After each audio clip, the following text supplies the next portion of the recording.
go over more musical problems like what we did in yesterday's class. So I'm going to start you off with the first one. It's called paint.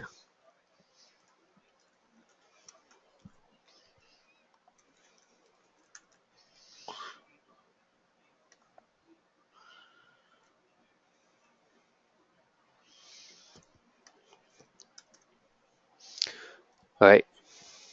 So I'm not sure if I've covered this technique before, but let's look at this problem together and um, we'll discuss.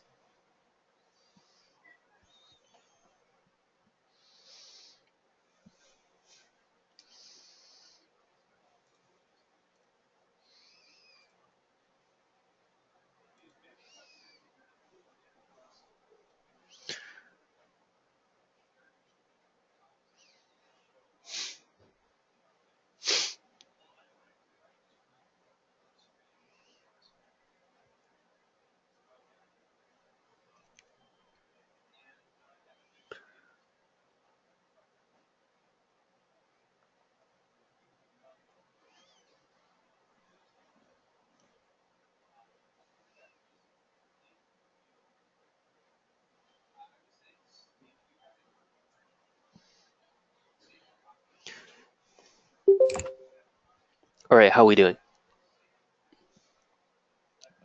Hello, Eric. Yeah, we're just going over this problem called painting defense.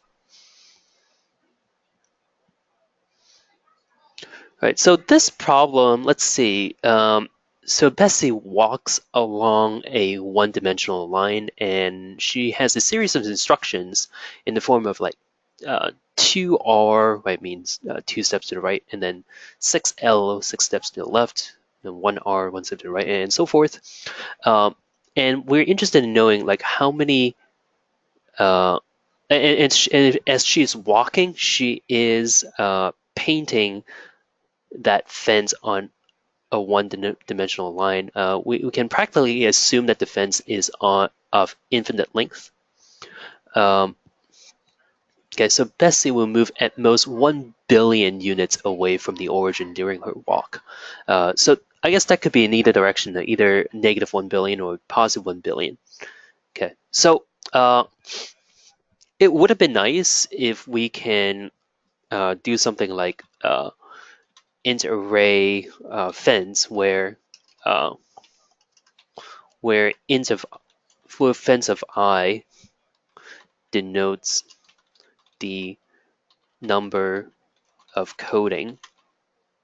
number of layers of paint, right, at position I. But we obviously can't do that since the array would be of length 1 billion, no, actually 2 billion, right? And that's way too much memory. Okay. Um, so here's something we can do. We know that there's a limited number of instructions, limited number of sequence of moves, n, right? N being only 100,000. And we can use something that's very similar to prefix sum. The way you construct this is a little bit different, but there's some parallels with this technique to prefix sum, is that you only, instead of storing the number of layers of paint at each position, we only store the change in layers of paint at each position, if there is such change. So here's what I mean. I'm going to copy the sample input and put it here. All right. So if I were to draw it out, let's say Bessie starts at this position here. And then the next instruction, right, she goes 2 units to the right. Okay, so let me draw her at 2 units to the right, right? So we have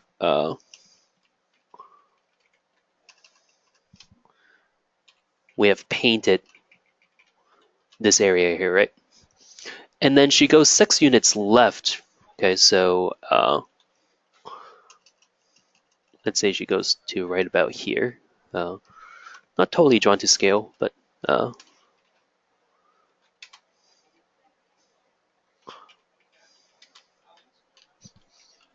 yeah, something like that. Okay, and then she goes 1 right, right? Just say like she's here now, right? So we've parsed the first 3 lines of instructions. Okay, and what I can do is instead of storing at each position here, like what is the number of layer of paints at each of those spots, I can only um, I can actually get away with only storing the places where there is a change in the number of layers with respect to um, the position before it. So for example, after parsing this instruction, I can have a map that maps at position 0, there is a change in paint of 1, and at position 2, there's a change in paint of -1, right?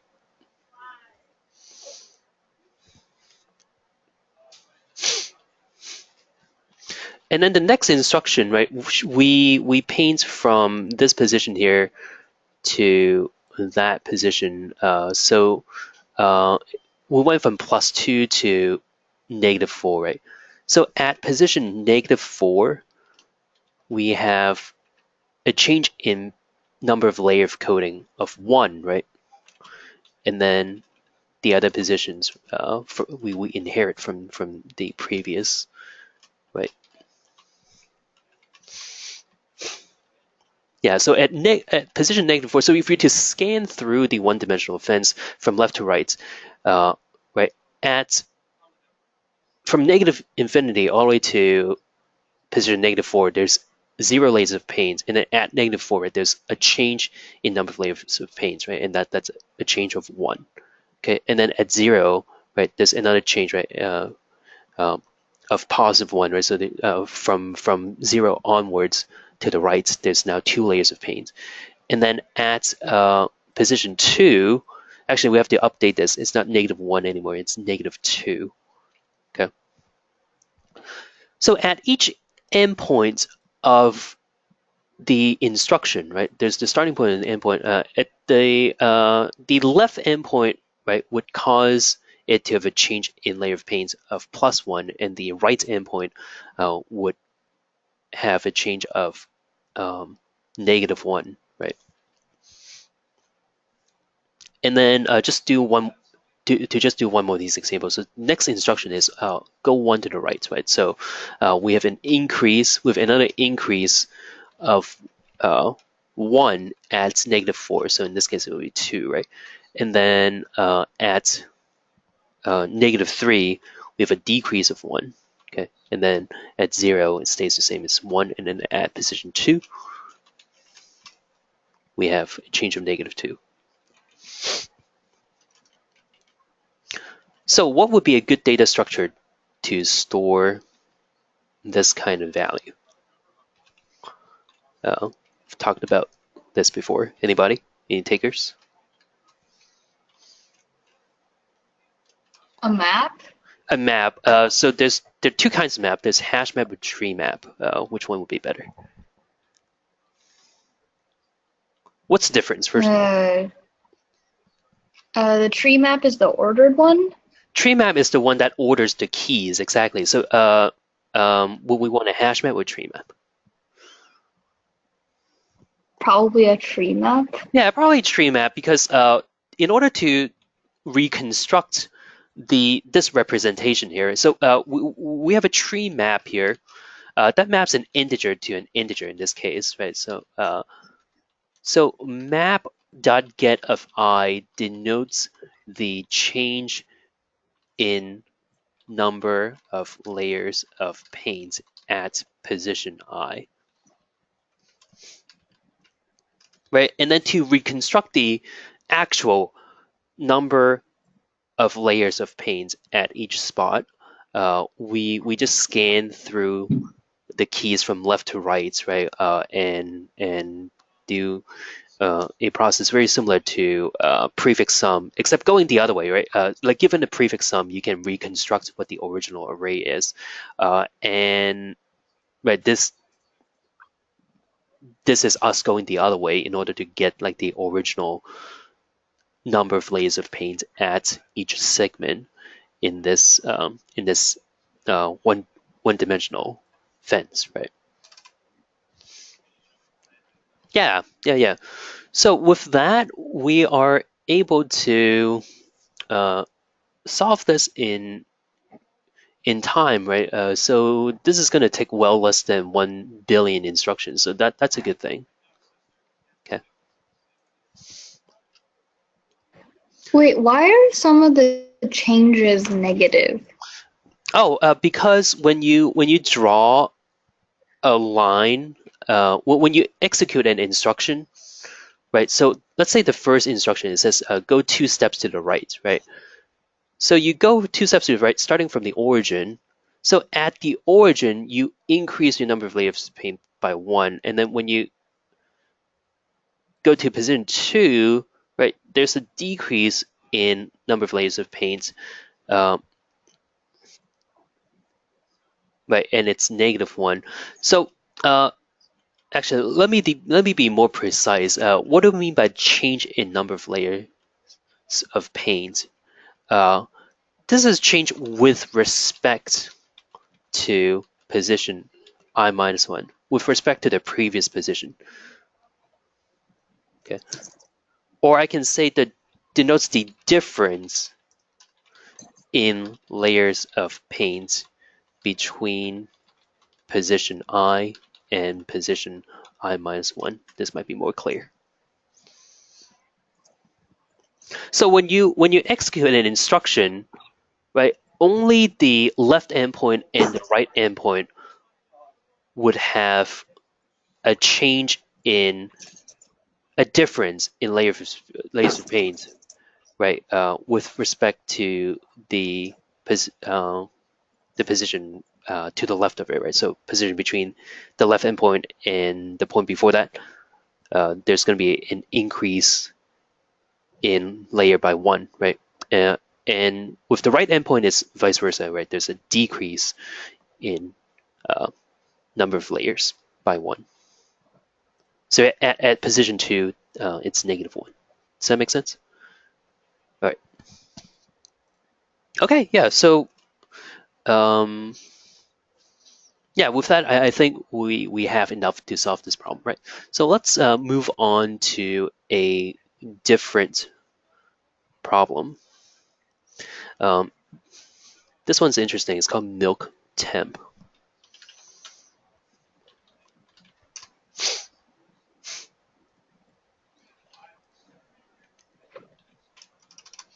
All right, so here's the link. Go ahead and take a look at this.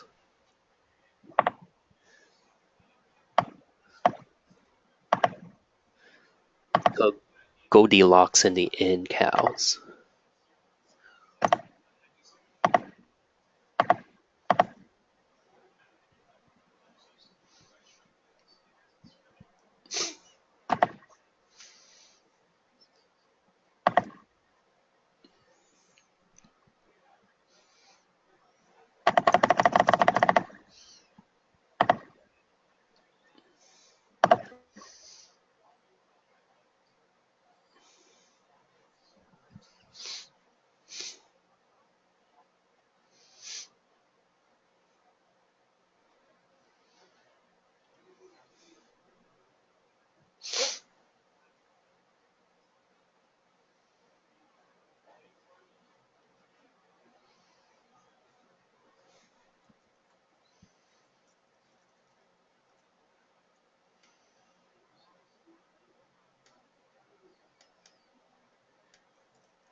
Okay, how are we doing?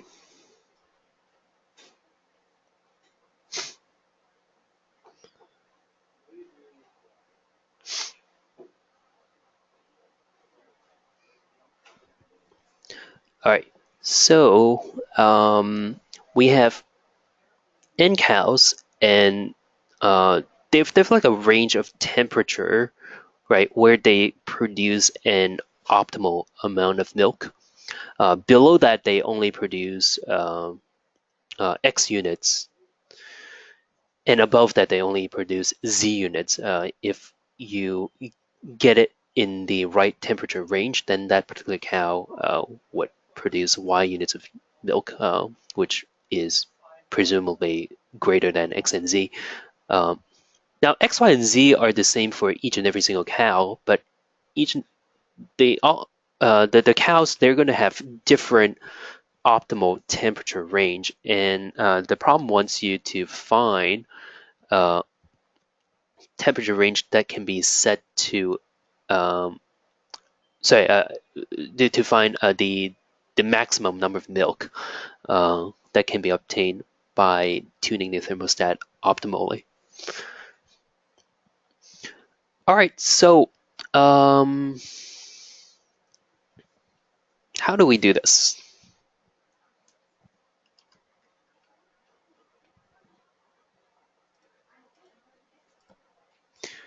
There's actually some similarities between this problem and the previous problem, in the sense that we're dealing with a one-dimensional uh,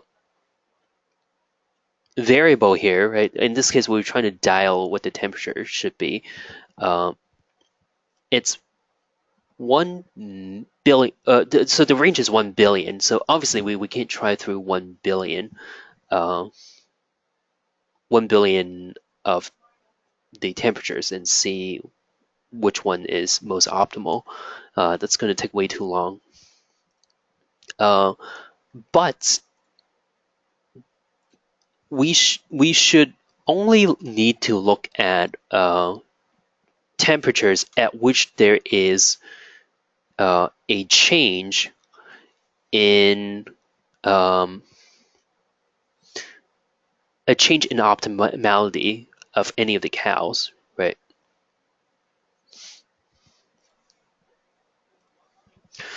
Yeah. So what we can do is um, let's do an example here. I'm going to go back to the sample input.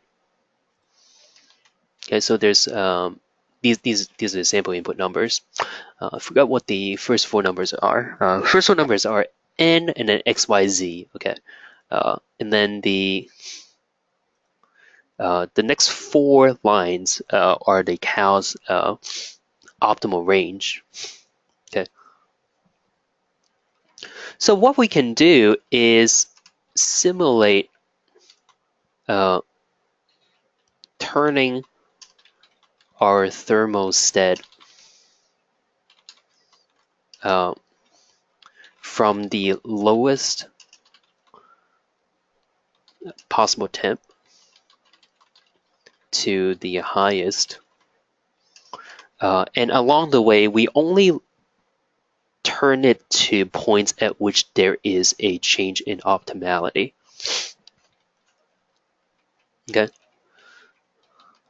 So in this particular instance, we can say, okay, at uh, temperature of 5, right, there's one cow that's quote unquote in the zone, right?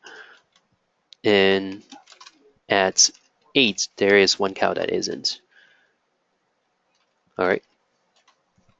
And then we can also say, okay, at position 3, sorry, at temperature 3 and temperature 4, right, there's one cow going in the zone, and then at 4, there's one cow going out, right? Yeah, and then at 13, there is, sorry, so we actually need to aggregate this, right? So it should look like this. So it's one map here. By the way, this isn't totally correct, but it does give you an idea on the right direction. Okay. All right, so this next instruction, okay, so at 13, right, there is one cow, an increase of one cow in the zone, and then at 20, there is a decrease of one cow out of the zone, right?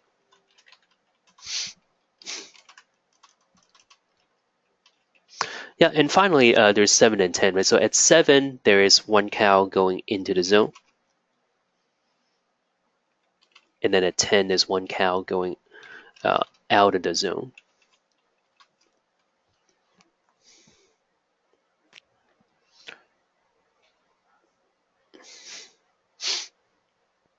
Okay, uh, does that look okay so far? Any questions on this?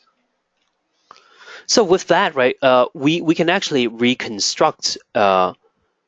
So let me actually define the map here. So it's a map that maps an integer to another integer, and it's actually mapping a temperature value to like the change in number of cows out of that optimal zone, right? So map.get of I denotes the number of cows, uh, the change in number of cows uh, into or out of the optimal zone. And at the optimal zone, right, the cow would produce Y units of milk. There's one slight problem with that, and that is uh, knowing how many cows in the zone is not enough, right? We also need to know how many of them are below and how many of them are above the zone, right? Um, so yeah, this one will tell you how many cows, right? So if we do like a sweep from the lowest possible temperature to the highest possible temperature, very similar to how we did the first fence problem, then yeah, at each different time temperature steps, we can figure out how many of them are going to have a production value of Y. Uh, but we don't have enough information. We don't know how many of them are going to be producing X units and how many are producing Z units. Okay, um, but this does lead us in the right direction. Alternatively, actually, yeah, for this problem, alternatively, another way to do this is we can have a 2D array where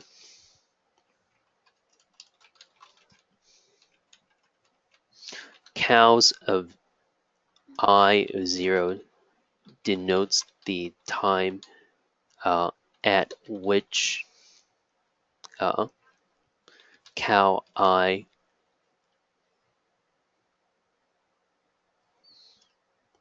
Wait, no, hold on.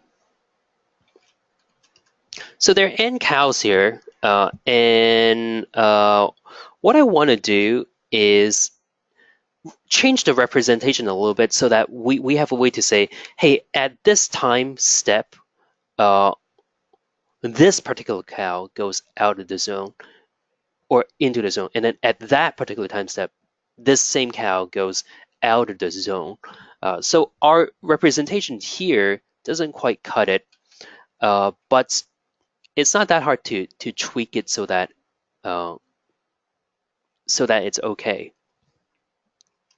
So I'm going to change that representation slightly so that for each cow, we're going to put it in a two-dimensional array instead. So maybe thinking, okay, right, what we have here, uh, it's kind of almost like a 2D array, right? In the sense, right, there's one number and it maps to another number, and then we're sorting the keys, right? We're sorting the first number, so we can just sit straight up, uh, almost translate that into a 2D array of n by 2. Almost, but I am actually going to do something a bit bizarre. Um, instead of being n by 2, it's going to be 2n by 2. Why is that? It's because um, I want to not only store like how many people, how many cows are changing, uh, are going into or out of the zone at any given point. I actually want to store like who specifically is going into the zone and who specifically is going out of the zone. Okay, so I can do that instead. So um, cow of I of 0 denotes the time at which cow of 0 of 1, at which cow with index, or I should say cow with ID, cows of 0, 1, enter or leave the zone.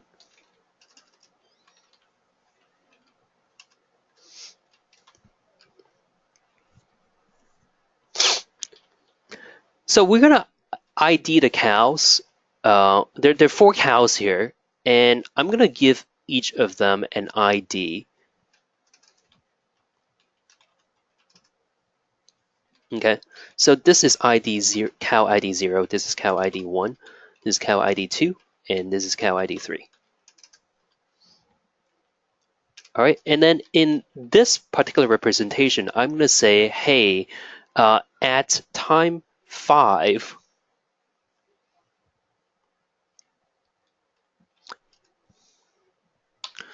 there is cow 0 either leaving or entering the zone. And then at time 8, cow 0 leaves the zone. Okay. At time 3, cow 1 leaves the zone. At time 4, cow 1 leaves. And then at time 13, cow 2 enters. At time 20, cow 2 leaves. At time 7, cow 3 enters. At time 10, cow 3 leaves. Now you might be saying, okay, there's something weird about this, right? We're not marking whether the cow is entering or leaving its optimal zone. Like, why do we shouldn't we be storing that? Uh, in this particular example, we can actually get away with not storing that because the time at which the cow enters the zone has to be before the time at which the cow leaves the zone, right? So uh, if we sort this by their times, right? So we can do an arrays dot sort on cows where we can specify lambda here to say, hey, please sort by their time values. Okay, so if I do that, then this whole thing is going to turn to something more like this, right? Where these 2 elements will be here, okay, and then these 2 elements would be here, right? Yeah, so my 2D array is going to look something like this. And we can say, okay, at time 3, so we can now scan from left to right in this 2D array and say, okay, at time 3, cow 1 enters. At time 4, cow 1 leaves.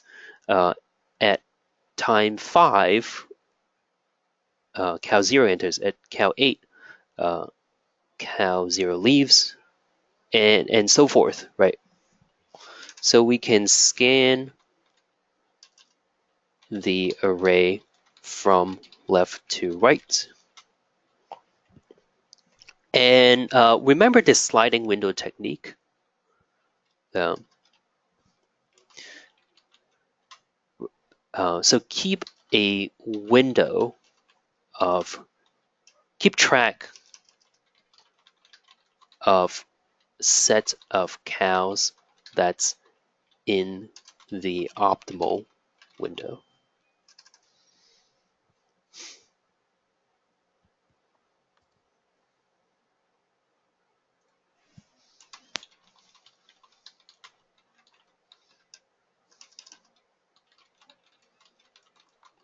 So if we scan through the array from low to high, right, we're simulating dialing the temperature from 0 to higher amounts, right? And then at each step, we can calculate the we can store, right, how many cows have entered into the zone and how many cows have left the zone as well. Um, and with that, we should be able to calculate the change in unit production. Um, yep. Questions on this?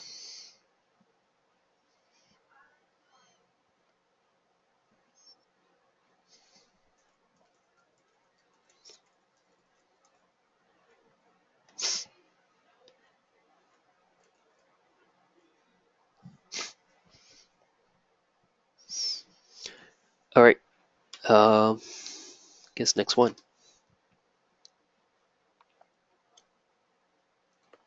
So next one is hard. It's called circular barn.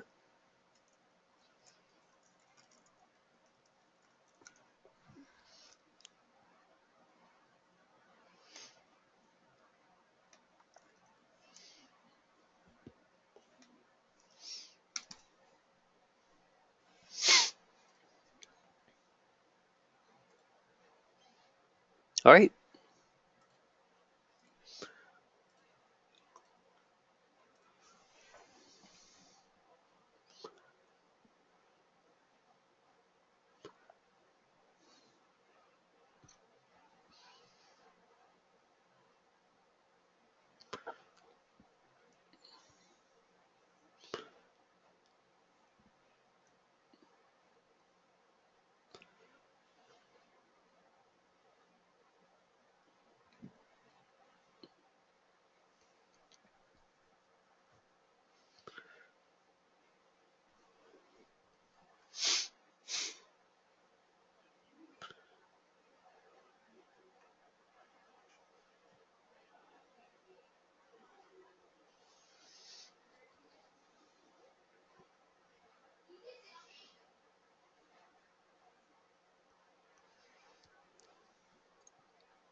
Okay.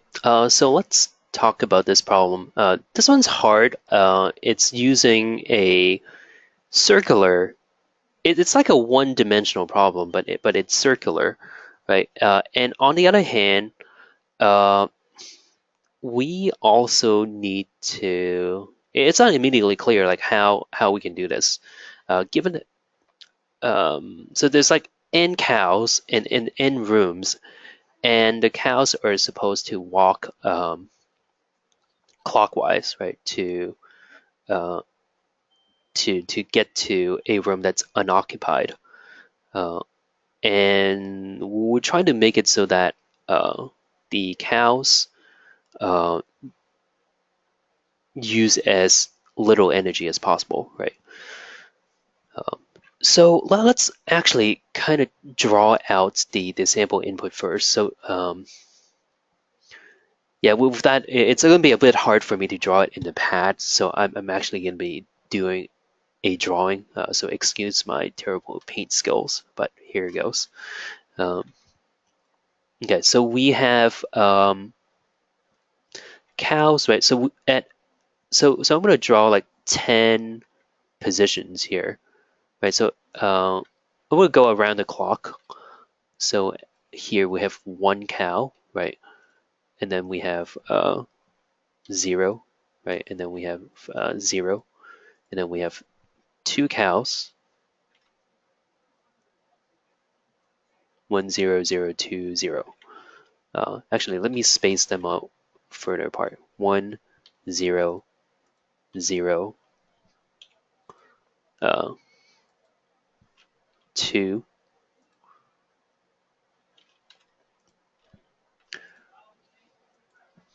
0, right?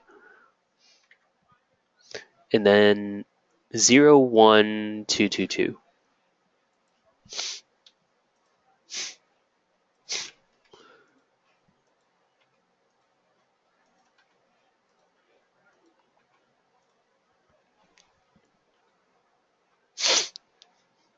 It's not even immediately clear like how we go about solving this. So you do have to kind of look at it and try out different things here. Uh, One strategy with this kind of problem is you look at it, try out different things. So we might not know what the algorithm is to find the optimal solution. Can we make any observation that could make it easier for us to find uh, rules that our algorithm must follow, rules that the cows must follow, so that we can devise an algorithm based on that. Um, One thing I will assert here from looking at this, right? So you can like in your head, right, make some mental images, make some mental uh, notes yourself, and be like, okay, so uh, this cow here um, probably wants to stay put, and then these two cows here, uh, one of them is going to go forward 2 spaces clockwise to this position, and then the other is going to go 2 spaces here, right? And then this cow is going to go all the way here, maybe, and then these two cows. Uh, hmm. So there's like a lot of congestion here. Right? There's 2 2 2 here. So maybe these two cows, right? One of them needs to go here, and then one of them needs to go here, right? And then these two cows, one of them needs to go here, one of them needs to go here, and then these two cows, right? One of them needs to go one step, and then the other stays put. Okay, so we just try to simulate doing that in your head, right? So one observation I'm gonna say, and we can even mathematically prove it, is that no two cows should cross each other clockwise. Okay, so they all move about along the circle clockwise, right? And no two cows should be crossing each other. Uh, why is that? Imagine one cow. I'm going to place a marker. One cow um, starting here and uh, ending here, and then another cow starting here and ending like beyond the destination of the green cow. Uh, I'm going to claim that that's not optimal.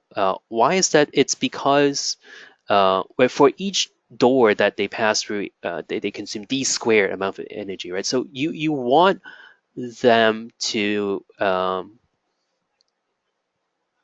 You want them to basically share the number of walking distance. You don't want one to walk significantly more than the other. Okay, so in this particular case, right, cow green cow moves 2 doors, so that's 4 units of energy. Cow red moves 4 steps. That's 16 units of energy. So 16 plus 4, that's 20, right? If you reverse these two destinations, right? So this guy here and this guy here, these are destinations, right? So if you reverse them so that this one's red's destination and this one's green destination, then each of the cows walk 2 doors down.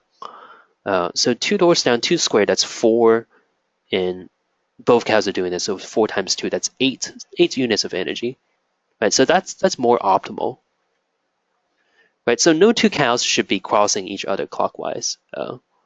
Um, let me be more clear here. When getting to their destination, okay.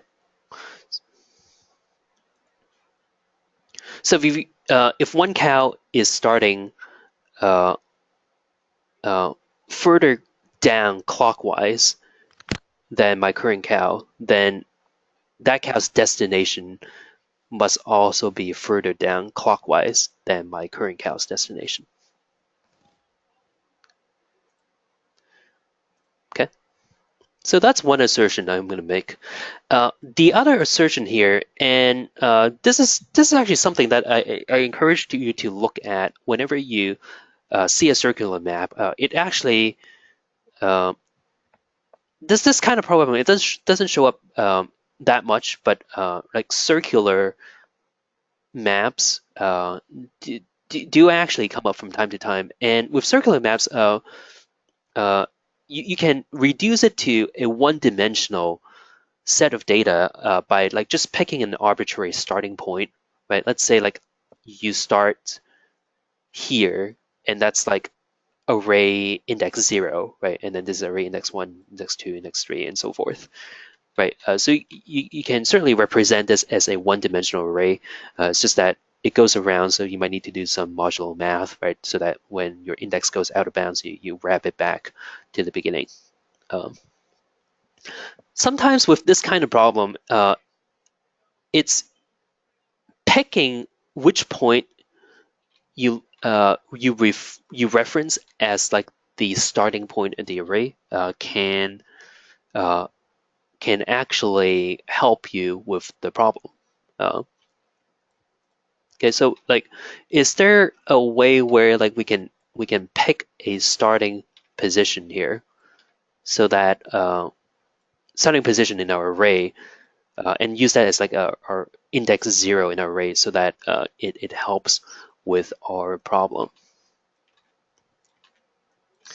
Um, it's not immediately clear, but like when you're arranging these cows in your head, one thing to note is there's some cows here that don't move, right? In particular, this cow here, it doesn't move. And then there's one of these cows, there are 2 cows here, one of these don't move either.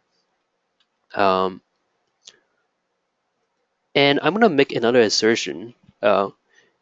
In the optimal solution, at least one cow does not move at all. Okay, this one is a little bit harder to reason, but it's actually true. Yet in any configuration, there has to be at least one cow that does not move at all. Why is that? Um, because let's assume this is not true, right? Then there exists a map where the optimal solution would involve every cow moving at least one step. And let's imagine what happens when every cow moves at least one step. Imagine every cow moving one step. What happens? that actually does not change the configuration of the cows at all, right? So if every cow just moves clockwise one step, uh, they all move, right? They expend energy, but that map that we end up having looks exactly the same as when they haven't moved at all.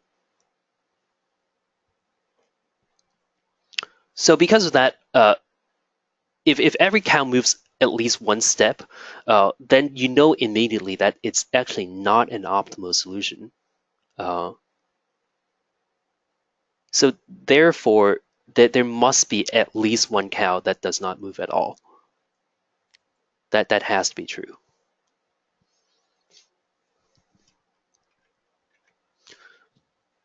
Um, Questions on this?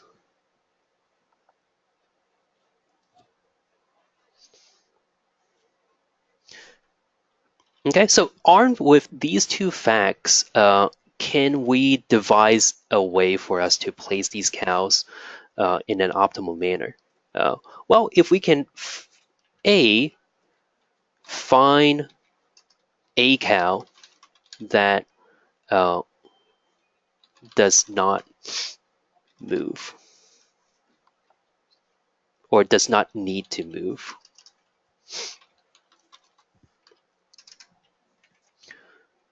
So, for example, when we were doing this simulation thing, right? We determined that this cow here does not need to move, right? So if we can find that one cow that does not need to move, what we can do is we can traverse counterclockwise, right? And when we're doing that, we keep track of these vacant spots, right? So there's one vacant spot right here. So I'm going to make a note of that. Okay. So I'm going to go counterclockwise, counterclockwise, and I see two cows here. Okay, so I'm going to put one of these cows to that red spot, right? I'm going to put one of them there. Okay. And then, so now my next vacant spot is here. Okay. And then there's still one cow left here, right? Because I placed one of them here, but there's still one more left. And then this other one, I'm going to place them to this vacant spot, right? And then uh, this spot here is now vacant, right? And then I go counterclockwise to find out where's the next cow that I should be moving along to that vacant spot, right? I can do this, right? Because I know that no two cows should be crossing each other clockwise, right? So like if I go counterclockwise and find the next cow, I know for sure that that cow needs to go all the way to that spot, right? So this cow here, it goes to this spot here. So this is now the next vacant spot, right? And then I got two cows here. So one of them is going to go to this vacant spot, and then this is vacant. So that other cow is going to go to this vacant spot. And now this spot is vacant, and there's two cows here. So one of them goes here, and one of them goes here, right? And so now this is vacant, and then there's two more cows here. So one of them is gonna go here, right? And the other is gonna stay put. Okay, so with these two insights, we were able to actually find a linear solution.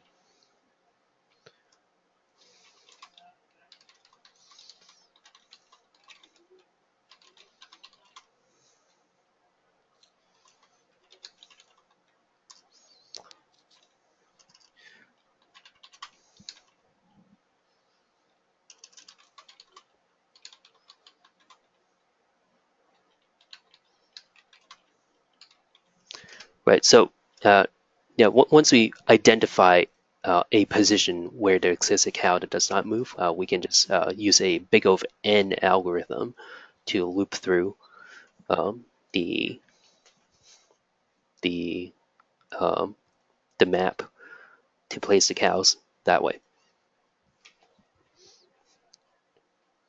Yep. So that's this problem here. Uh, Questions on this?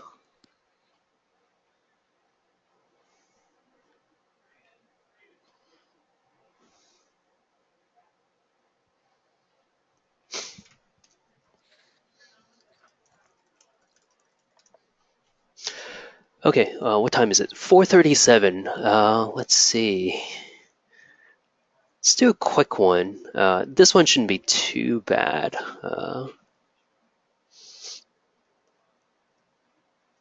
It's called Escape.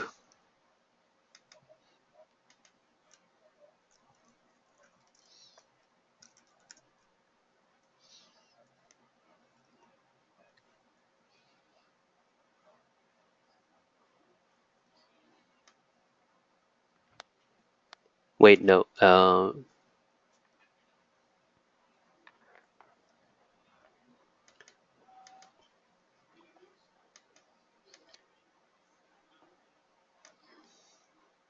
Hold on. Maybe not Escape. There's one.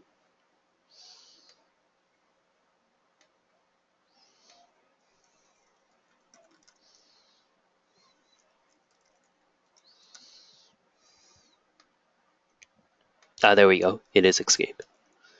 All right. So last problem to look at.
Okay, we good?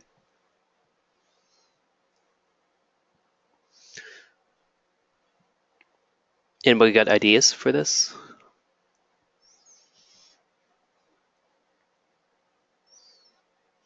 Look at the size of N. How many cows are there? Uh, Not that many, only 20. So it kind of tips you off that we can probably do it with brute force. And in fact, we can try every combination of cows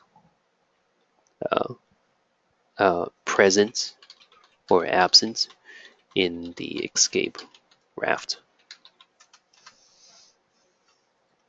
right? Because n is only 20, so remember when we were doing that class on bases, right? Where I can imagine, let's say there's only 5 cows. So if n is equal to 5, then I can use like a base 5 number. So a base 2, 5-digit base 2 number to represent whether uh, those 5 cows are in the raft or not, right? So 0, 0, 0, 0, 0, that means no cows are there, or like 1, 1, 1, 1, 1. That's all 5 cows being present, right? So if you count through the numbers in base 10 from 0 to 2 to the power 5 in this case, right? Minus 1, so it's 32 minus 1, it's 31. So 0 to 31. Then you're going through every single um, combination, right? Uh, the other thing that's slightly tricky, but you can do it given enough time, right? Is when you add up two numbers, how do you make sure that there's no carryover occurring? Uh, so what you can do is create a function, right, like this. So this is a return whether a plus b contains a carry. Yeah, so given two numbers, let's say A is 522, right, and B is 7,111. How do we know they're carryovers? Well, the class that we did on binary numbers, right? One thing we also talked about is it's easy to extract the last digit of a number, right? So if you need to do something that requires looking at digit by digit of a number, then extracting the last one is easy, right? So what we can do here is extract the last one, okay? And so we can say the last digit of A is A mod 10, right? And the last digit of B is B mod 10. So I want to make sure that those two last digits don't sum up to greater than 10, so this has to be true. And if so, then we can um, do the same thing onto other digits, right? Just repeat this process. So we can say while A is greater than 0 and B is greater than 0. Okay, so if this is not true, so if this is greater than equal to 10, then we know it's false.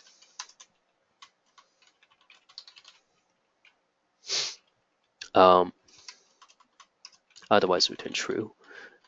And before I forget, I do have to do this.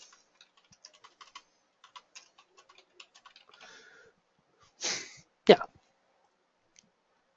And then with that, that's the rest isn't so bad, right? Just count through the base two. Sorry, the base two number.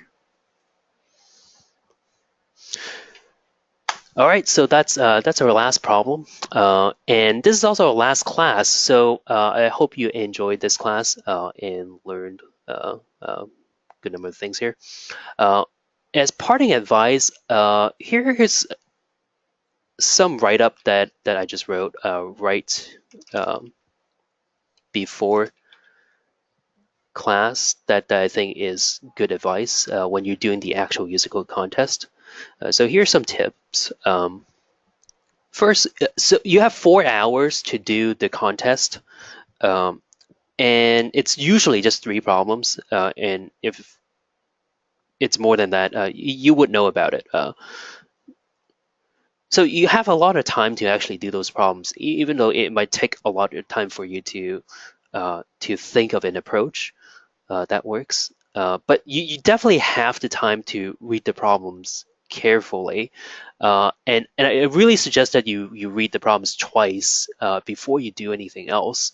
Make sure that you understand the inputs and outputs, and for any problems that's really complex with the inputs, you might even want to draw out if it's like a 2D map, or trace out the inputs as needed, so that you're making sure that you're understanding the problem correctly. Uh, the worst thing that can happen is you read the problem and then you think you understand the problem and then you code up a solution and then it's wrong, and then half an hour you realize that, oh, I didn't understand the problem correctly. Don't make that kind of mistake. You really can't afford the time to read the problems. Second thing, think before you code. Um, you should be able to describe your solution in pseudocode without actually coding up the solution. It might be tempting to code right away, but don't skip that step. At least like in your head, if you're not able to describe your solution in pseudocode, chances are you haven't thought about your solution. It's not sussed out enough for you to actually code it. I do recommend not skipping that step. Uh, I do tell you in the homework to always comment on like the array of data structure that you're making, what you're actually storing in it. It goes to that point as well. It really keeps you in check as to making sure that you're understanding what you're trying to code, uh, and that you've convinced yourself that it works. And then make sure that your solution is fast enough. Count the number of iterations. 1 billion is good, right? So anything under 1 billion, sufficiently less than 1 billion is good. And if you think of an inefficient solution first, that's okay too, and you can iterate on it, right? Worst case scenario, you bang your head an hour into it, you can't find any way to optimize. You can still code up that solution and get some partial points. Yeah. Uh, And I've already said it, but yeah, trace through your solution through the sample input and make sure that it's right. Um, Slow and steady code. You don't have to code that fast. Like I said, you have an hour to do this, an hour plus per each problem. Right? If there's 3 problems, so you do have some time, and I advocate people coding slow and steady. Don't write code that have uh, don't write long lines of code. It's fairly mistake prone. I recommend breaking it down into simpler lines, and if need be, write functions to separate your code. It improves readability. It's also easier to test individual functions than one huge block of code. Final advice, um, musical contest is hard. Um, it might take several attempts to place into gold, but yeah, keep practicing. Unfortunately, one thing that is um maybe unfair about the contest is there's like 5 to 7 topics that we've learned before, right? Like combinatorics, uh, um, sliding window, uh, data structures and whatnot. There's like 5 to 7 topics that you need to master, but there's only 3, maybe 4 problems per contest. So that would mean like sometimes the topics that you're familiar with are not going to show up, and sometimes they are. So sometimes you can get unlucky, sometimes you can get lucky, um, and you could just need several tries to place, and that's normal. Uh, on the other hand, so if you do place into gold, that's great. You should feel happy about that, but don't congratulate yourself too much because the act of placing into gold itself doesn't mean you have totally mastered the silver material, which is going to come back in gold and in the platinum levels as well. So do keep practicing. Uh, okay, so with that said, I'm gonna go. So have a good rest of your summer and good luck with the upcoming contest year. Thank you. Yep, you're Thank welcome. you. Yep, bye everyone.